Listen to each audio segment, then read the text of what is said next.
शिंदे गटाचे कोरेगाव मतदारसंघाचे उमेदवार महेश शिंदे यांच्या प्रचारार्थ खासदार उदयनराजे भोसले व आमदार शिवेंद्रराजे भोसले आरफळ येथील सभेत उपस्थित राहून आपल्या भाषणात आमदार महेश शिंदे यांना अधिक मताधिक्याने निवडून आणण्यास प्रयत्न केले। यावेळी बाळासाहेब खरात, सुनील काटकर, शिवसेना अध्यक्ष चंद्रकांत जाधव हे उपस्थित होते। वेगवान घडामोडींसाठी वेगवान सातारा पाहत रहा। महेश दादा शिंदेंच्या प्रचारार्थ या ठिकाणी आपण एकत्र आलेलो आहोत। खरं तर या ठिकाणी उपस्थित या संपूर्ण 18 गावातले सर्व ज्येष्ठ, श्रेष्ठ आणि सर्व तरुण प्रमुख आज आपण या ठिकाणी महेश दादांच्या आणि आमच्या विनंतीला मान देऊन आपण या ठिकाणी उपस्थित झाल्याबद्दल मी व्यक्तिशः आपल्या सगळ्यांचे या ठिकाणी स्वागत करतो आणि मनापासून आपले आभारही मानतो। आज आपल्या येण्यामुळे एक मोठ्या प्रमाणावरती एक मनोबल ज्याला म्हणतो हे महेश दादांचं आणि आमच्या सगळ्यांचं त्यात वाढ झालेली आहे, त्याच्याबद्दल फील्ड मात्र शंका नाही।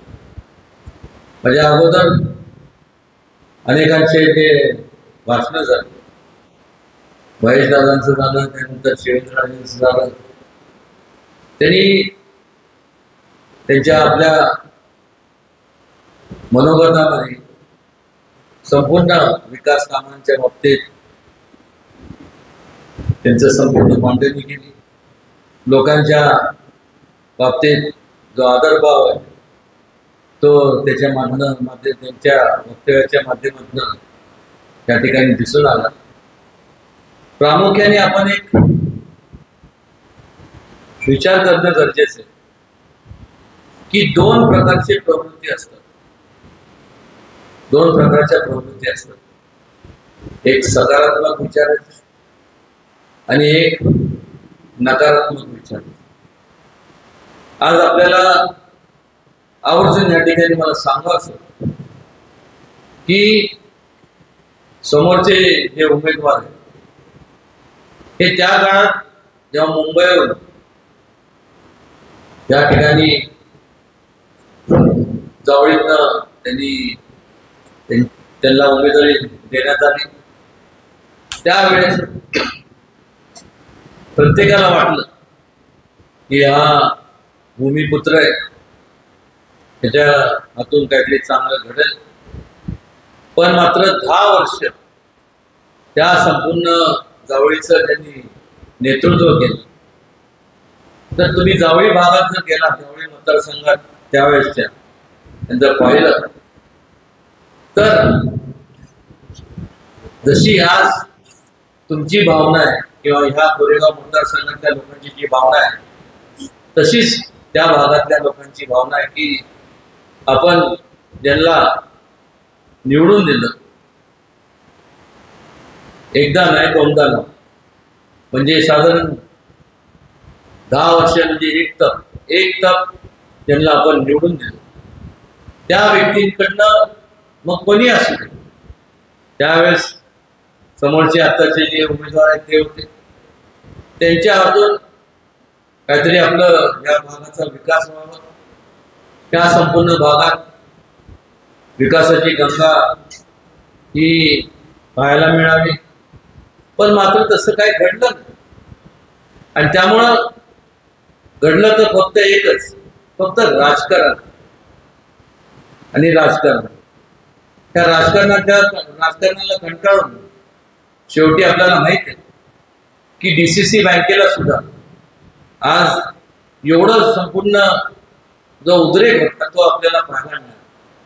मोजके मतं होते आणि त्या मोजक्या मतात सुद्धा त्यांना यश मिळवता आलं नाही।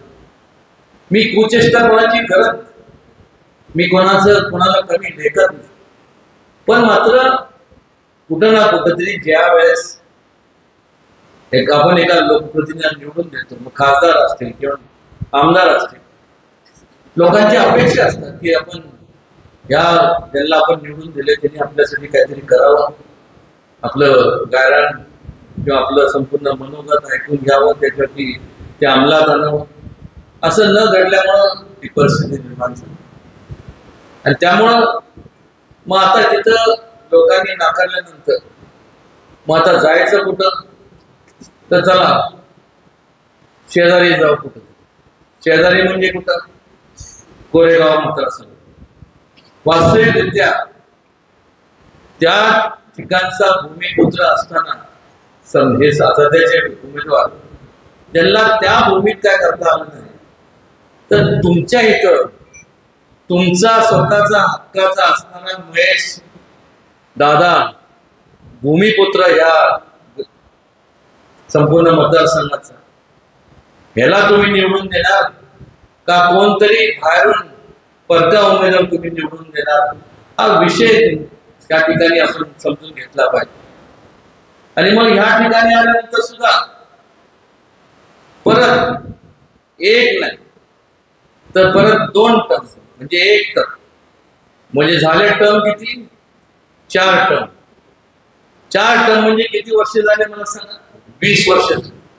20 वर्षामध्ये वास्तविकरित्या काय झालं, तर फक्त राजकारण झालं.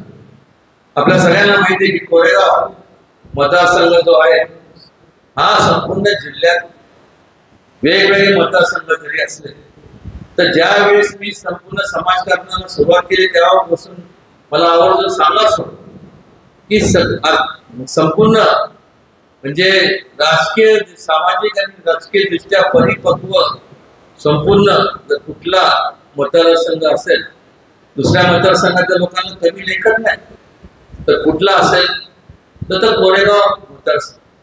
झालं काय त्यावेळेस, तर काय झालं, फक्त राजकारण झालं. समाजकारांना एक समाजकारण बाजूला झालं. लोकांच्या भावना निर्माण झाल्या की कुठलंही आपलं काम होत नाही. प्रत्येक वेळेस फक्त निवडणुका आल्या ज्या 5 वर्षानंतर अटळ असतात. लोकशाहीच्या ह्या प्रक्रियेमध्ये 5 वर्षानंतर निवडणूक अटळ असतात आणि होणारच.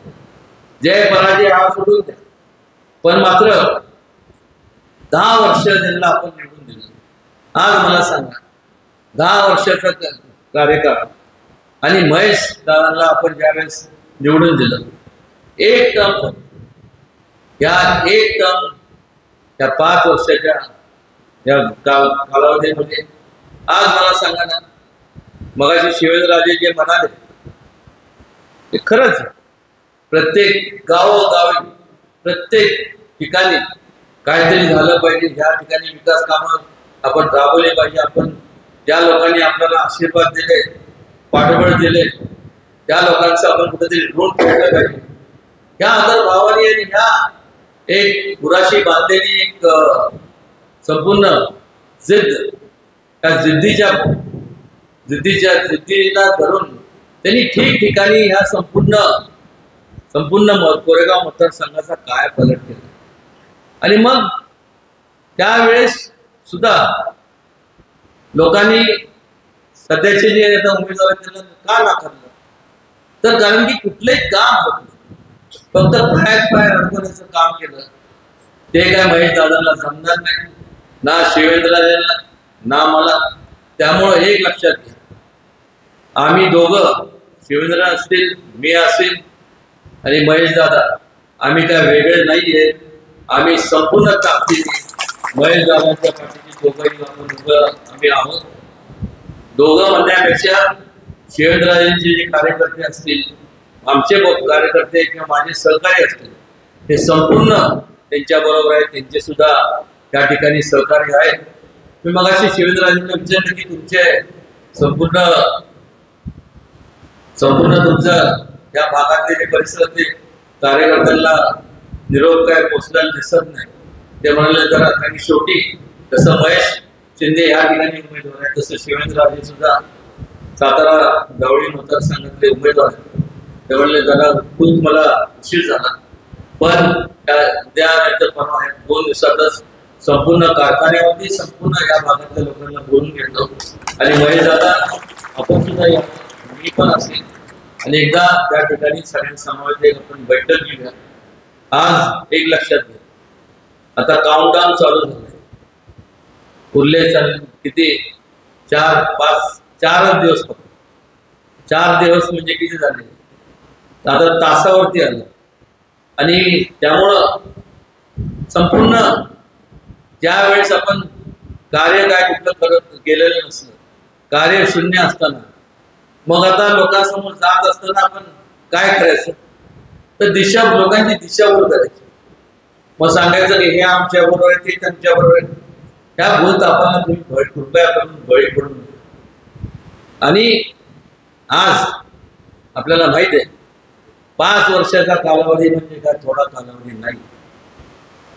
गेलेली वेळ आणि समुद्राच्या लाटा हे ना माझ्यासाठी नाही या जगातल्या कोणासाठी होतात. आणि त्यामुळं तुमच्या ह्या संपूर्ण परिसराचा जास्तीत जास्त विकास कामं या ठिकाणी आणण्याकरता केंद्र शासनाच्या माध्यमातून निश्चितपणे जे म्हणून महेश शिंदे आणि तुमचे इथले संपूर्ण आपण सर्व जे त्यांचे सहकारी आहात, ज्येष्ठ आहात, आपण यादी तयार करा. त्या हिशोबाने इथं काय करता येईल हे सुद्धा त्याचं नियोजनबद्ध कार्यक्रम आपण त्या पुढच्या 5 वर्षात पूर्ण झालेला आपल्याला पाहायला. त्याचबरोबर मला सांगायचं वाटतं, आज जे महेश शिंदेकडं जे खातं होतं कुठलं कृष्णा खोऱ्याचं, बरोबर, त्या खातं ते सुद्धा खातं सध्याचे जे आता उमेदवार आहेत विरोधी, त्यांच्याकडे ते खातं होतं का नव्हतं मला सांगा. हो का नाही सांगा की होत तेव्हा होतं. मग महेश शिंदेला 5 वर्षामध्ये जे पाण्याच्या स्कीम असतील, जे काय त्यांच्या माध्यमातून जे काय त्यांच्याकडे जबाबदारी होती, जे काय त्यांच्याकडं त्यांच्या अखत्यारीतला विषय होता, तो त्यांना जर मागे लावू शकले तर मग 10 वर्षाच्या कालावधीत त्यांचा कोणी हात धरला होता का? त्यांचे विचाराला जपडून ठेवलं होतं. हे कधी होतं? ज्या वेळेस मनापासून आपल्याला लोकांबद्दल आस्था असते, वाटतं की बाबा की आपण लोकांचं ऋण फेडलं पाहिजे, लोकांसाठी आपण हे केलं पाहिजे, ही ज्यावेळेस भावना असते त्यावेळेसच कामं मार्गी लागतात. काय लोक असे असतात त्यांना बाकी काय नाही, बेंबीच्या देठापासून माईक आला, निवडणुका आल्या की जोरात भाषण ठोकायचं. हे कळीन ते कळीन, तळागाळातल्या लोकांना जास्तीत जास्त गाळातनं वर काढायचं काम करतात. पण मग निवडणुका होऊन जातात. आपल्यासारखे संपूर्ण जे काय मतदार, जे आज तुम्ही सर्व जे लोकशाहीचे राजे आहात, तुम्ही पण विचार करता नाही बोलता ते म्हणलं त्यात काय तथ्य असणार. पण एक लक्षात, मी भविष्य सांगणाऱ्यापैकी नाही, मला भविष्य समजत नाही. पण मात्र जर आपण भविष्य सोडून द्या, पण एखादा व्यक्ती कसा आहे, त्याचं कार्यपद्धत काय, त्याचं मोजमाप आपण कसं करू शकतो. मग मागचे किमान 10-15 वर्ष ह्या व्यक्तीने काय केलं, लोकांची सेवा यांच्या हातून काय घडली, ह्याच्यावर तर आपण समजू शकतो की हा माणूस किंवा ही व्यक्ती यांना निवडून दिलं तर भविष्य काळ देखील कुठल्याही परिस्थितीत कमी पडणार नाही, उलट जास्ती जोमाने संपूर्ण तुमचे कामं पूर्णत्वाला नेण्याकरता जास्तीत जास्त प्रयत्न करतील. आणि त्यामुळं या संपूर्ण ह्या बाबींचा विचार करता मी एवढंच सांगेन की आज अत्यंत चांगला होतकरू उमेदवार आपल्या समोर आहे, आज आमदार आहे. आणि मला खात्री आहे जे काय फीडबॅक मिळतोय, जे काय संपूर्ण इथं आणि कोरेगावातल्या लोकांनी, मतदारसंघातल्या लोकांनी निर्णय घेतलाच. मग सातारचा भाग असेल, खटूचा भाग असेल, त्या सर्व लोकांनी निर्धार केलेला आहे की भविष्य काळात सुद्धा आजचे जरी महेश शिंदे आमदार असतील तर उद्याचे भावी आमदार म्हणून महेश शिंदेच असणार आहे. एवढं ज्या ठिकाणी ठामपणे मला सांगावंसं वाटतं. आणि आपण सर्व त्यांना आशीर्वाद, आपल्या सगळ्यांचे आशीर्वाद त्यांच्या पाठीशी राहू द्या एवढी विनंती करायला आमदार शिवेंद्रराजे आणि मी स्वतः आणि माझ्याबरोबर सुनील काटकर असतील, सगळे जे काय किंवा बघू अप्पा असतील, सगळे ज्येष्ठ ह्या संपूर्ण ज्यांनी आज तुम्ही लोकांनी असं मला आशीर्वाद दिला एवढे वर्ष, त्याच प्रकारे महेश शिंदेंना आपण आशीर्वाद द्यावा. की हात जोडून कळकळीची विनंती आपल्या सगळ्यांना करतो आणि इथं थांबतो. जय हिंद, जय महाराष्ट्र, जय शिवराय. हे आमदार आणि विद्यमान उमेदवार मान्य महेशदादा शिंदे, आपले खासदार श्रीमंत छत्रपती उदयनराजे भोसले, त्याचबरोबर सुनीलजी खत्री, जिल्हा बँकेचे माझे सहकारी, त्याचप्रमाणे बाळासाहेब खरात, सुनील काटकर, आपले शिवसेना चे जिल्हा प्रमुख मान्य चंद्रकांत जाधव आणि सर्व स्टेजवरील सगळे प्रमुख मंडळी उपस्थित, सर्व आपण या 18 गावातील प्रमुख सगळे कार्यकर्ते, पदाधिकारी आणि महेशदादा महाराजांवर आणि माझ्यावर सुद्धा प्रेम करणारे सर्व आपण मंडळी, सगळ्यांचं मी या ठिकाणी थोडं मला यायला उशीर झाला, कारण साताऱ्यात पदयात्रा आणि त्याच्यानंतर हॉकर्सच्या संघटनेचा मेळावा होता. थोडं मला अजून इथं पण इथनं कराडला परत जायचं सभेला माझ्या, मी परत थोडी परवानगी घेऊन पुढे निघणार आहे. पण आपल्याला सगळ्यांना माहीत आहे की आम्ही सगळेजण, मी महेश दादा असतील, आम्ही सगळेजण आज महायुतीमध्ये एकत्र काम करतो. जरी पक्ष वेगळे असले तरी आम्ही सगळेजण एकत्र एक दिलानं काम करतोय. आणि या सातारा जिल्ह्यामध्ये उदयनराजांचा जो प्रयत्न चाललाय की या जिल्ह्यामधले महायुतीचे जे सगळे उमेदवार असतील ते निवडून आले पाहिजे. आणि प्रामुख्यानं उदयनराजांच्या लोकसभा मतदारसंघातले सर्व उमेदवार कसे निवडून आणण्याचा एक ताकदीचा प्रयत्न खासदार साहेबांचा सगळीकडे चाललाय. आपलं सातारा असेल, आपलं कोरेगाव असेल, पलीकडं कराड उत्तर, कराड दक्षिण, ते पाटण असेल, महाबळेश्वर, आपलं वाई असेल, मकरंदाबाद, सर्व ठिकाणी आज या लोकसभा मतदारसंघामध्ये सगळ्यांच्या मागं ताकदीनं उभं राहण्याचं काम हे खासदार उदयनराजे आणि त्यांच्या जिथे जिथे त्यांचे सहकारी आहे, जिथे त्यांचे समर्थक आहेत, त्या सर्वांनी आज हे काम सगळे केले. आज आपल्याला या ठिकाणी हे महेश दादांचं काम आपण बघितलंय. मगाशी दादांनी बोलता बोलता म्हणले की गेले अनेक वर्षांमध्ये ज्या गोष्टी घडल्या नाहीत त्या 5 वर्षांमध्ये त्यांनी घडवून दाखवल्या, ही वस्तुस्थिती आहे. आणि स्वतः त्यांचा पाठपुरावा मुख्यमंत्र्यांच्या इथं मी पण बघितलेला. काही कामांच्या बाबतीमध्ये म्हणजे तुम्हाला एखाद्या जरा खोटं वाटेल, पण काही कामांच्या बाबतीमध्ये मी महेश दादांना विचारतो की या मंत्र्याकडनं काम कसं काढून घ्यायचं. आणि ते जरा कारण कसं होतं की समजा आता मला एखाद्या योजनेतला निधी मिळाला, महेश दादांना समजा त्या ह्याच्यातनं त्या मंत्र्याकडनं मिळालं नाही, तर मग आमच्यात चर्चा होती तुम्हाला कसं दिलं, मग तुम्ही काय औषध लावलं, असं मग मी त्यांना विचारलं की दादा तुम्ही काय केलं, कसे काय तुम्हाला एवढे दिले. मग ते सांगतात की इकडे इकडं असं असं, म्हणजे चांगलं सांगतात, नाही तर तुम्ही कसं काम आपलं काम झालं पाहिजे हा विषय महत्वाचा आहे. आणि सहकारी म्हणून लगेच दुसऱ्याला म्हणजे मार्गदर्शन किंवा कसं आपली ज्या ऑर्डर असतील विकास कामांच्या त्या कशा होतील त्यामध्ये आम्ही दोघं एकत्रित करत असतो. आज नक्कीच कोरेगाव विधानसभा मतदारसंघ हा तसा एकतर पूर्ण भाग हा बागायती आहे, त्यामुळे इथं कुणी कुणाला म्हणजे पैशानं सगळ्यांना सगळी ऊसवालीच आहे. कोण कोणाला ऐकायला नाही, कोण कोणाला काय म्हणायचं. जरा आमचं आता कसं तो डोंगरी भाग असल्यामुळे जरा तिकडची आता सदाशिवराव भाग आहे, तर लिंबगोळ्याचे म्हटल्यावर कुणाला ऐकणार आहे लिंबगोळ्या असं, म्हणजे काय म्हणतात सगळ्याला टग असलं की ही सगळी भागातले. पण एक आहे की आपण लक्षात ठेवा, शेवटी भाऊसाहेब महाराजांनी आपल्याला साथ दिली ज्या वेळेला आपल्या तालुक्याला, भले आपण त्यावेळेला जावळीला जोडलो गेलो होतो, तरी या विभागामध्ये या याच्यामध्ये रामभाऊ पवार वगैरे येत आहेत, आमचे चौरे समोर बसलेत, गोव्याची आमची बाकीची मंडळी आहेत.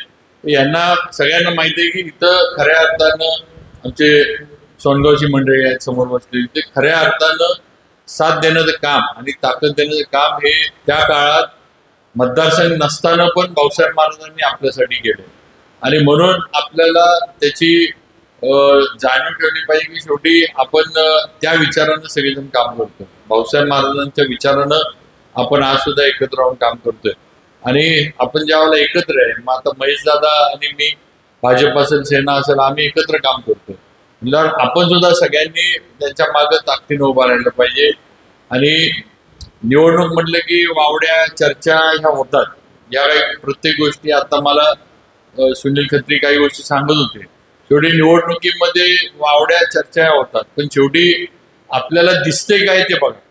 कोण काय सांगते, आता इथनं मी बाहेर गेल्यानंतर तुम्हाला कोण काय सांगायला येईल ह्याचा विषय महत्वाचा आहे का मी इथं येऊन तुमच्या समोर बोललेलं महत्वाचं आहे हे आता तुम्ही ठरवलं पाहिजे. आणि म्हणून माझी विनंती आहे की असल्या वावड्यांवर चर्चांवर फार विश्वास ठेवू नका. आज देवेंद्र फडणवीस माझे त्यांच्या नेतृत्वाखाली मी काम करतोय भाजपमध्ये.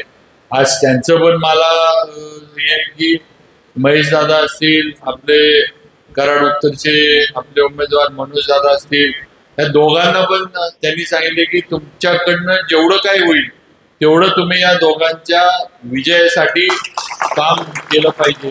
हे त्यांनी, कारण सगळ्यांचं नुसतं 1-2 मतदारसंघ नाही तर जिल्ह्यामध्ये महायुतीचे आपली जी काय हे ती आले पाहिजे. हा पूर्वी बालेकिल्ला जिल्हा म्हणून राष्ट्रवादीचा मानला जायचा. आता मी परवा पालीच्या सभेमध्ये बोललो, आता बालेकिल्ल्याची अवस्था काय झाली आहे आपण बघतोय. एका काळात असं होतं की दुसऱ्या पक्षाचे आमदार इथं निवडून यायचे नाहीत, खासदार पण निवडून यायचे नाहीत. पण आता परिस्थिती बदलायला लागली.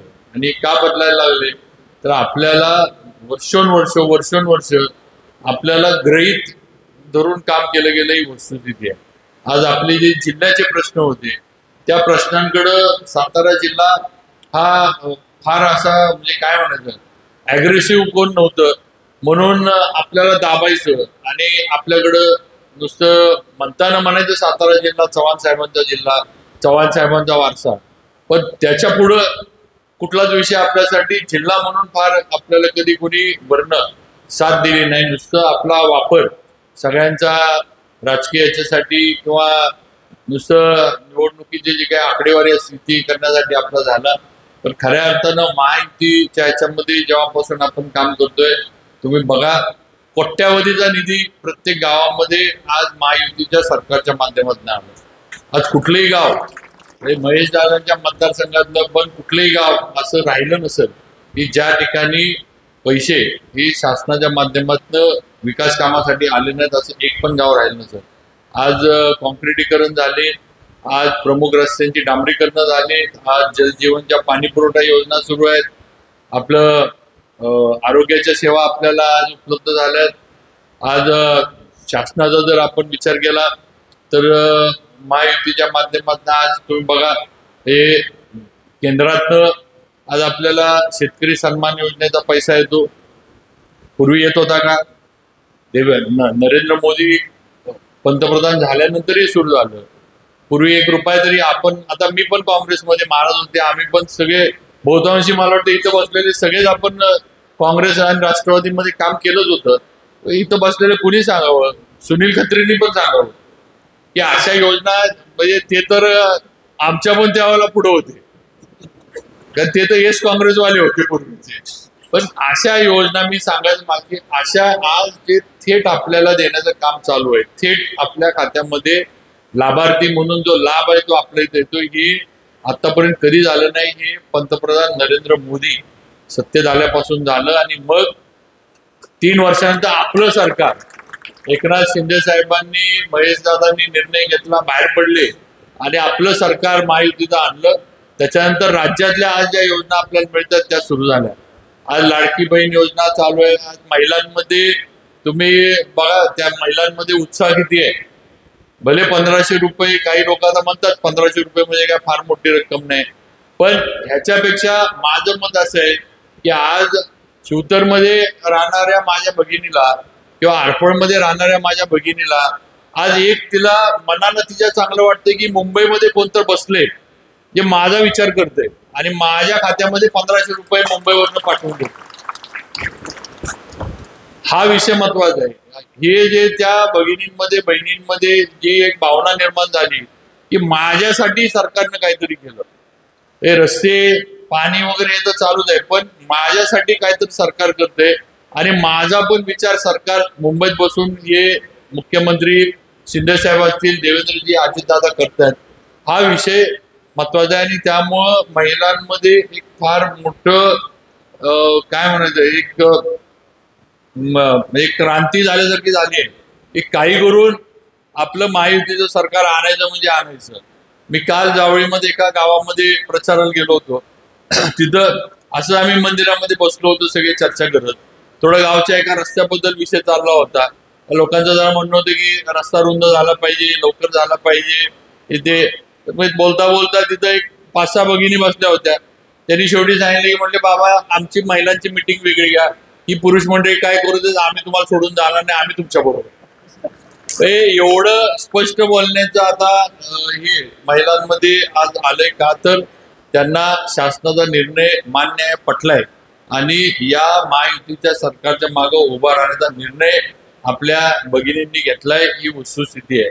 आज आपलं शेती पंपाची बिलं देवेंद्र फडणवीसांनी जाहीर केल्याप्रमाणे माफ केली. आता आपण सगळ्यात पट्टा हा ऊस उत्पादनच आहे. तुम्हीच विचार करा, गावातली जर हिशोब काढला तर मला माहित नाही, पण अगदी आरफळ सारख्या गावातला हिशोब काढला तर दादा मला वाटतंय थकबाकी सकट नाही म्हणलं तर 2-3 कोटी रुपये तर सहज माफ झाले असतील. हे जुनी थकबाकी आणि चालूचं लाईट बिल बघितलं तर 2-3 कोटी रुपये तर सहज, मी तर कमीत कमी म्हणतोय 2-3 कोटी रुपये तर सहज माफ झाले असणार. एखादा आकडा याच्यापेक्षा पुढं पण असेल.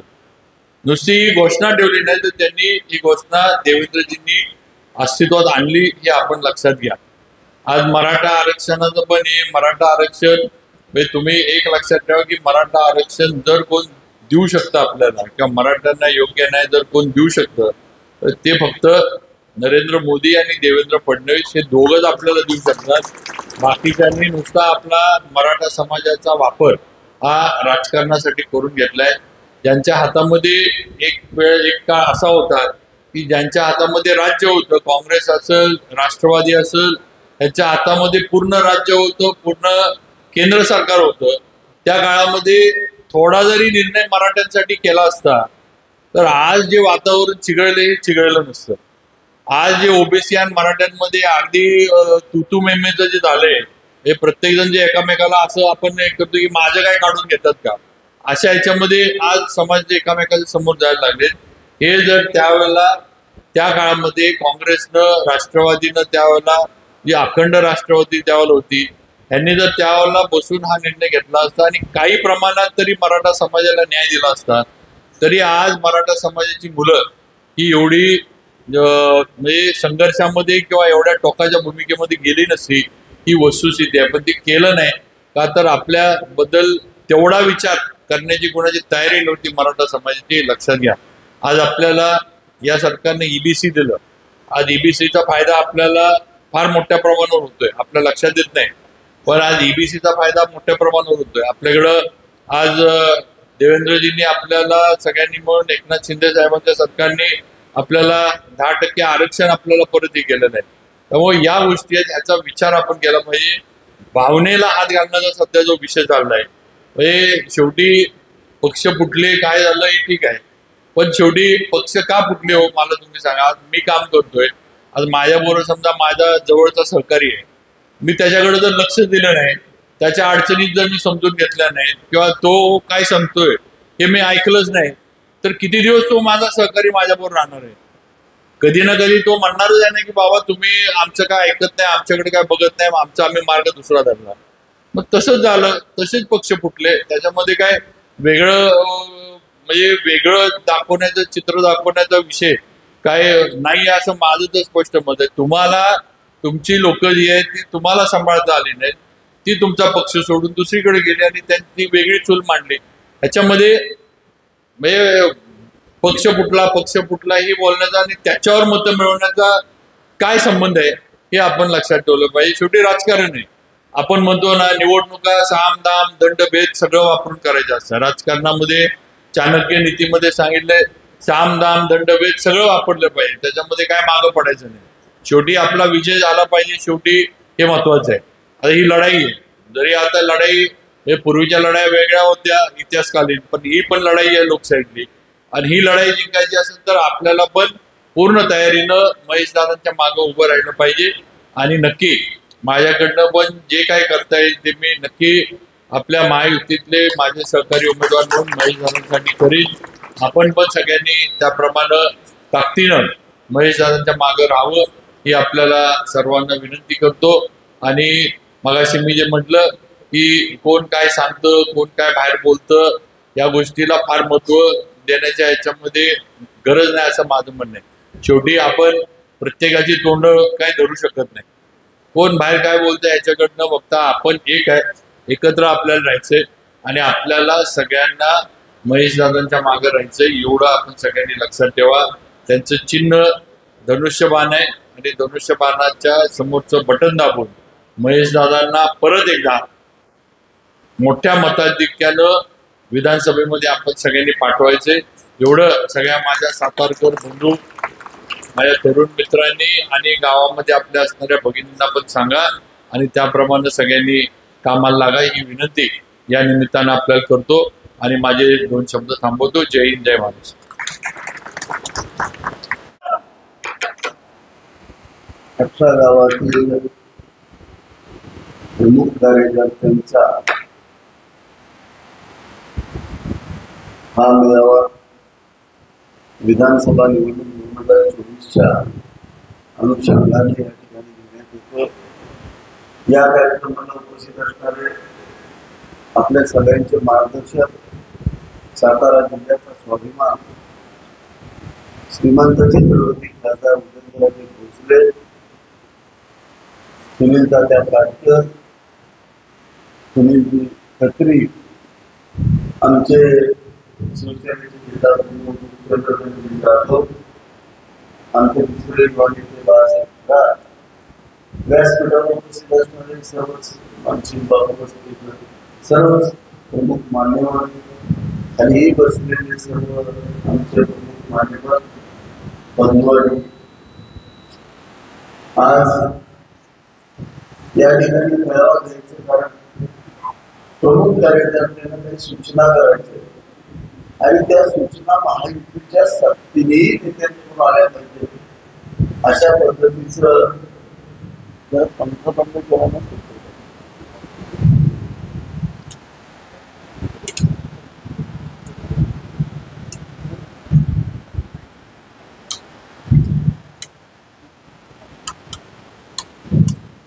महायुतीच्या नेत्यांनी एकत्रित मेळावा घ्यायचं असं ठरलं. आपल्या 20 तारखेला जी आता मतदान होणार आहे त्या मतदानाच्या अनुषंगानं आपले खासदार साहेब काही गोष्टी सांगतील. आत्ताच येणारे आपले सातारा तालुक्याचे आमदार श्रीमंत छत्रपती शिवेंद्र बाबा भोसले हे पण या ठिकाणी बाबा महाराज या ठिकाणी येणार आहे. तेही आपल्या सर्वांना मार्गदर्शन करतील. आज विरोधी लोक नॅरेटिव्ह पसरवतात. 100 गोष्टी या ठिकाणी आज ते पसरवतात. सुनील दादांनी सांगितलं मराठ्यापासून ते अगदी मुंडेवाडी, खडतरवाडी, माळवाडी पर्यंत आपण कुठेही जा.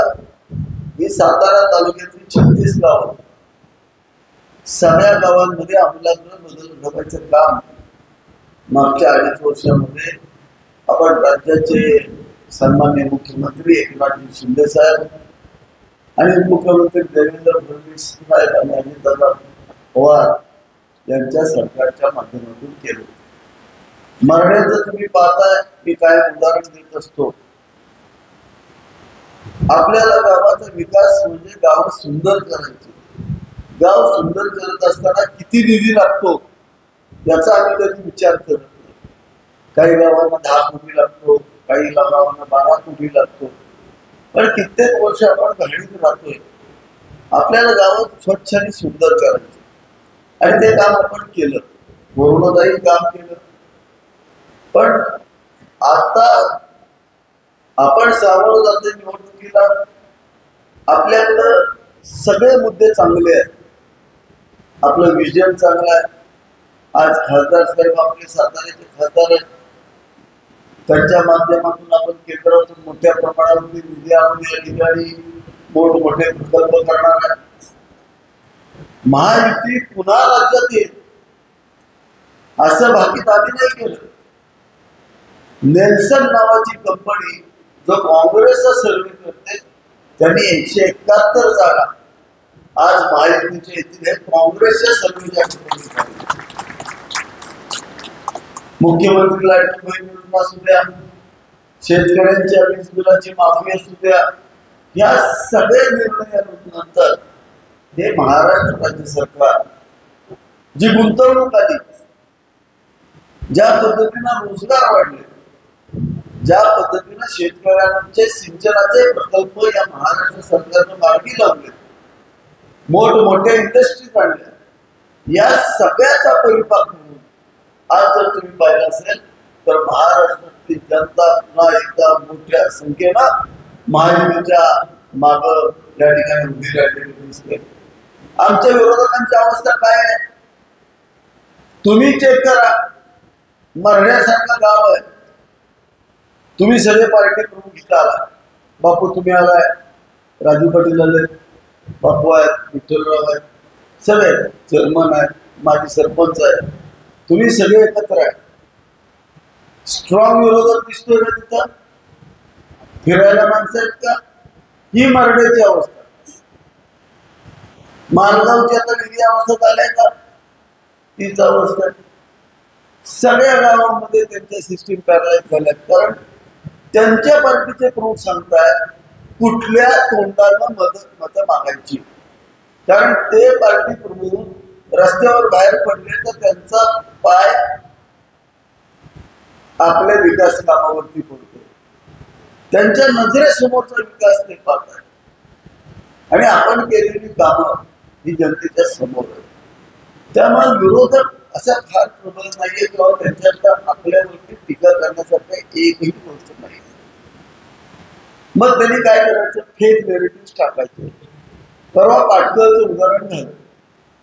पाटकरची पार्टी या ठिकाणी आल्या, आप्पा विलास बापूंसारखा सज्जन, अशोक दादांसारखी सज्जन माणसं त्या पाटकरच्या पार्टीत आहे. मला तुम्ही सांगा, आमची ही माणसं कोणाचा ऊस पेटवू शकतात का? ऊस कुणी पेटवला त्यांनी येऊन सांगितलं काय? स्वतःच्या पोरानं ऊस पेटवला म्हणून त्यांनी कबुली दिली घरी. ज्यावेळेला आम्ही केस टाकली त्यावेळेला त्याच्या वडिलांनी सांगितलं की आमचा ऊस आमच्या पोरानं पेटवलाय का? तर त्यांनी काय केलंय? 60,000 रुपये दिले विरोधी आमदारांना म्हणून स्वतःचा ऊस स्वतः पेटवला. आणि बदनाम कोणाला केलं? अजून काही करू शकतील. परवा दिवशी बाळासाहेब एक व्हिडिओ पाहिला, म्हटलं याच्या एवढं दुर्दैवच काय नाही. माझे आमदार असे उभे आहेत, पाठीमागं कोरोनाचं मोठं हॉस्पिटल आहे, त्या ठिकाणी भरपूर लोक रुग्णांची सेवा चालू आहे, आणि खाली दिलंय 30,000 रुग्णांचे प्राण वाचवणारा कोरोना योद्धा. बघा, मला तर वाटलं आपण काहीतरी सुधारित होते. उद्या हे काय करेल? ताजमहल दाखवल, स्वतःचा फोटो लावल, यांनीच बांधला. आता काय म्हणत त्या काळात ही होतं काय नव्हतं ते किती खोटं बोलायचं. त्या व्हॉट्सअपवरती इतकं खोटं चाललेलं आहे. त्यांना उद्योगच नाही. आता त्यांना आपल्यावर टीका करायचं काय काम आहे का? एकही कारण दाखवा की त्याच्यावरती आपल्या पार्टीतल्या एखाद्या व्यक्तीवरती किंवा माझ्यावरती ते टीका करतील. आम्ही कोणाचं वाटोळ केलं नाही, कुणाला त्रास दिला नाही, काय केलं? काहीच केलं. पण फक्त टीका करत राहणं आणि इतके फेक नॅरेटिव्ह. कधी कुठल्या भावाची कोणाशी भांडणं लागते ह्याची गॅरंटी नाही. पोराला बापाच्या अंगावर घालायचं काम चाललंय. मागच्या 15 दिवसामध्ये मला 8 व्यक्तीला असा प्रसंग आला की पोरग गावातली सगळी पोरं घेऊन आले आणि आमचा बाप कसा नालाय काय ना आम्हाला विश्वासात घेत नाही ही सांगायचं काम कसं. अशा पद्धतीचं राजकारण पहिल्यांदाच आपण पाहिलेलं. म्हणजे यांना विकास कामं न करता निवडून यायचं. माझी तुम्हाला विनंती आहे, इथं सांगतात हे कोरेगाव तालुका साहेबांना येत नव्हतं, तुमच्या मताची गरज नाही. कोरेगावला सांगतात साताऱ्यात एक तर्फी बाबाराजे सुद्धा बरोबर आले आणि नितीन काका पण बरोबर आहे, सगळ्याच ग्रुप यांच्या बरोबर आहेत म्हणून सांगतात. फेब्रुवारी खटावला सांगणार कोरेगाव तालुक्याने दिशा घेतली ह्यांच्या मागे उभं राहायची. म्हणजे दोन्हीकडे नाही तिन्हीकडे जाऊन बघा एखाद्या गावात काय परिस्थिती आहे ह्यांची. ती रॅलीला गेलं तर 3 माणसं अख्ख्या गावातली पाठीमागे नसते, अख्ख्या गावातली. जो माणूस 15 वर्ष आमदार राहतो तो त्या गावामध्ये उभं राहून सांगू शकत नाही की ठोसपणे की मी हे काम केलं या गावचं, त्याच्यामुळे या गावची जनता सुखी आणि समाधानी झाली म्हणून सांगू शकतात का? मी सांगतो उभं राहून काम सांगू. मरड्याचा पूल संपूर्ण मरडे सुंदर केलं. आयुष्यात कधी गोव्यामध्ये खंडोबाच्या मायात जायला येत नव्हतं, गुडगावर चिखलातनं जावं लागायचं. आज खंडोबाच्या मायात सगळे चांगल्या रस्त्यात जाते. प्रत्येक गावामध्ये सांगू शकतो मालगाव सारखं गाव काय अवस्था होती, आज मालगाव कसं झालं ते बघा. वनगर काय अवस्था होती, आता वनगर कसं आहे ते बघा. प्रत्येक गाव घ्या. अरळ्याचा विकास पाहिला तुम्ही सगळ्यांनी. इतक्या वर्ष काय अवस्था होती अरळ्याची. बोरखर तीच परिस्थिती आहे. वडूज संपूर्ण चौक सुंदर करायला घेतला आणि संपूर्ण कॉन्क्रिटीकरण चालू केलं. म्हणजे आम्ही काहीतरी ठोस सांगू शकतो. त्यांनी फक्त एक काम सांगावं की आम्ही ह्या 18 गावांमध्ये 25 वर्ष विधानसभा सदस्य असताना केलेलं काम सांगू शकतो.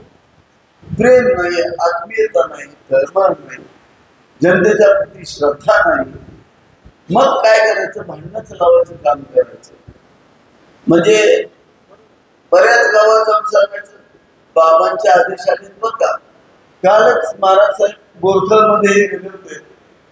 महाराज साहेब एक काल बोरखर मध्ये हे गेले होते सतीश चव्हाण बरोबर का. तिथं जाऊन काय सांगितलं, शिवेंद्र बाबांचा आदेश आलाय, काही झालं तर त्यांचं काम करावं. बरोबर आहे का?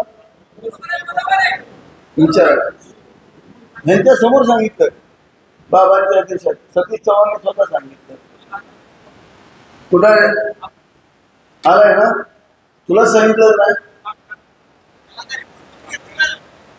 तिथं काम करतो अजिंक्य तारा कारखान्यावरती, त्याला सांगितलं बाबांचा आदेश आहे म्हणून सांगितलं.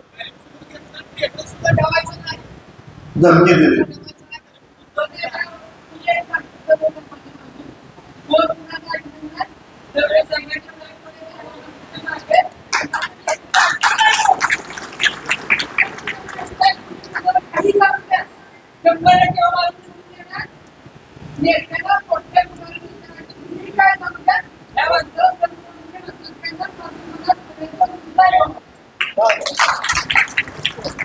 पण तुम्ही म्हणतात ते नाही, पण एक फेक नॅरेटिव्ह आहे. मी सांगायचं उदाहरण काय, हे आता फिरणार आहेत सगळीकडं. अशा पद्धतीच्या खोट्या गोष्टी सांगणार. आपण या गोष्टीपासून सावध राहिलं पाहिजे. म्हणजे जोपर्यंत त्यांनी डायरेक्ट फोन करत नाही, त्यांनी सांगत नाही थांबू नका, तोपर्यंत कुणी डोक्यात काही घ्यायचं नाही. अरे आम्ही महायुतीमध्ये एकत्र काम करतोय. राज्यामध्ये जर सरकार आपलं आलं, राज्यामध्ये जर सरकार आपलं आलं तर आपलं भविष्य चांगलं आहे. आणि मग राज्यामध्ये सरकार यायचं असेल तर सेना भाजपचे सगळे आमदार, अजित पवार गटाचे सगळे आमदार इथे निवडून आणावे लागतील तर राज्यामध्ये सरकार लक्षात घेतलं पाहिजे. म्हणून जर कोण काय सांगत असेल त्याचा विचार करायचा नाही. मधल्या काळामध्ये ज्या वेळेला सत्तेत भाजप नव्हतं त्यावेळेला देवेंद्रजींना अटक करायचं स्वप्न कुणी पाहिलं होतं? गिरीश महाजनांना अटक करायचं कुणी स्वप्न पाहिलं होतं? भाजपच्या एकनाथ शिंदे साहेबांना त्रास द्यायचं कुणी स्वप्न पाहिलं होतं? मग त्यावेळेला हे नेते आले होते का कोण? हे फक्त फेक नॅरेटिव्ह आहे. महायुतीच्या सगळ्या नेत्यांची स्ट्रिक्ट सूचना आहे, कसल्याही परिस्थितीमध्ये महायुतीचं काम झालं पाहिजे. त्यामुळे माझी विनंती आहे, कुणी कुणाचा कसलाही विचार करायचा नाही. पूर्ण ताकदीनं आणि क्षमतेनं आपण सगळ्यांनी कामाला लागायचं. ग्रामपंचायतीच्या निवडणुकीमध्ये 18 गावांपैकी 13 ग्रामपंचायती आज आपल्या सगळ्यांच्या ताब्यात आहेत. 13 ग्रामपंचायतीत आपण काम करतो. राहिलेल्या 5 ग्रामपंचायती सुद्धा आज आपण त्या ठिकाणी प्रामाणिकपणे जे सरपंच आहेत त्यांना आपण मदत करतोय. म्हणजे आपण कुणालाही त्रास द्यायचं काम या ठिकाणी कधीही केलेलं नाही. आणि आपण सगळे एक संघ ताकदीनं राहायचं काम या ठिकाणी करायचं. आणि तुम्ही पाहिलं खासदारकीच्या निवडणुकीला ह्या लोकांनी काम केलं तरी आपलं नाही केलं का? मग आता त्यांना काय किंमत द्यायची कारण आहे? त्यांचं ऐकायची काय कारण आहे? त्यांना कवडीची सुद्धा आपण किंमत दिली नाही पाहिजे. भविष्याच्या राजकारणात लक्षात ठेवा, जे आपले दैवत श्रीमंत छत्रपती उदयनराजेंचं काम करू शकणार नाही त्यांना इथनं पुढच्या राजकारणात शून्य किंमत सध्या. आपण आपल्या पद्धतीनं कामाला लागा, पूर्ण ताकदीनं क्षमतेनं बाहेर पडा. शक्य आहे प्रत्येक माणसापर्यंत. आज प्रत्येक व्यक्ती, सामान्य माणूस आपल्या सरकारला आपल्याला मत द्यायला तयार. आमच्या डॉक्टरांनी सांगितलं, वंदाच्या डॉक्टरांनी खूप छान सांगितलं, समाजाची गरज आहे. महायुती ही शेतकऱ्याची गरज आहे. महायुती ही गोरगरीब महिलांची गरज आहे. महायुती ही तरुणांची गरज आहे. महायुती ही प्रत्येक सामान्य माणसाची गरज आहे. म्हणून महायुतीचं सरकार या महाराष्ट्र राज्यावरती येणं गरजेचं आहे. आणि आपण सगळ्यांनी हा प्रयत्न करावा अशी विनंती करतो. बूथ कमिटी आपल्या तयार आहे, बूथ मॅनेजमेंट स्ट्रॉंग आहे. कोणाला काय अडचण असेल या मेळाव्यात आम्हाला भेटायचं. जे पाहिजे ती ताकद द्यायचं काम आज आम्ही या ठिकाणी करणार. चांगलं वातावरण आहे. त्यामुळं आपल्याला एक आपण मेळावा घेतला होता, जो सातारावरचा मेळावा घेतला होता.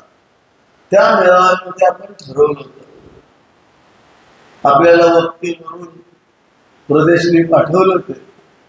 त्यामध्ये त्यांनी सांगितलं होतं, इलेक्शनच्या आधी 10 दिवस आम्ही टीव्ही चॅनल बघणार, न्यूज चॅनल बघायचा का? पण बघायचा नाही. प्रमुख कार्यकर्त्यांनी कधी न्यूज चॅनल बघायचा नाही. व्हॉट्सअपचे व्हिडिओ आमच्या विरोधकांनी टाकलेले बघायचे नाही. आणि तिसरी गोष्ट, पेपर वाचायचा. या 3 गोष्टी, गांधीजींची 3 माकडाची भूमिका घ्यायची. बरोबर आहे?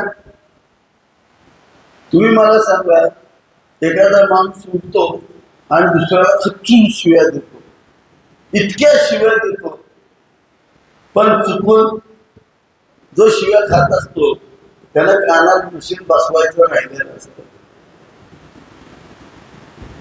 त्रास कुणाला होतो? शिव्या देणारा. एवढंच लक्षात ठेवायचं, कानात मशीन घालायचं म्हणजे ह्या 3 गोष्टी थांबवायच्या.